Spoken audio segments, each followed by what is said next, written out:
بسم اللہ الرحمن الرحیم۔ قرآن و سنت سے کوئی واضح رہنمائی نہیں ملتی کہ ناخن کاٹنے کے بعد کہاں پھینکیں، لیکن قرآن و سنت کا مزاج یہ ہے کہ قرآن و سنت انسان اور انسانی اعضاء کی تعظیم کا قائل ہے۔ تو بال، یہ انسان کے جو ناخن ہیں، یہ بھی بہرحال انسان کے پارٹ کا ایک حصہ ہوتے ہیں، تو اس لیے ان کو لیٹرین میں، واش روم میں پھینکنا یا بالکل ایسے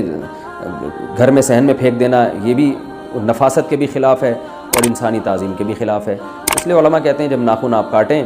تو کم از کم واش روم میں نہ پھینکیں ان کو، یا ایسے کیاری میں پھینک دیں، دفن ہو جائیں گے اس میں خود بخود ہی، یا یہ کہ باہر لے جا کے کہیں پھینک دیں۔ تو اس میں بہت زیادہ ٹینشن لینے کی بھی ضرورت نہیں ہے کہ 6 مہینے سے ناخن لے کے گھوم رہا ہے، کوئی جگہ ہی نہیں سمجھ میں آ رہی کہاں پھینکنے اس میں۔ تو بس ایسی گندی جگہ پہ نہ پھینکیں جو بہت ہی نجاست والی جگہ ہوتی ہے، کیونکہ بہرحال انسان کے جسم سے نکلا ہوا ایک اس کے عضو کا ایک، یعنی انسانی عضو کا ایک پارٹ ہے، تو اس کی توہین نہ کی جائے۔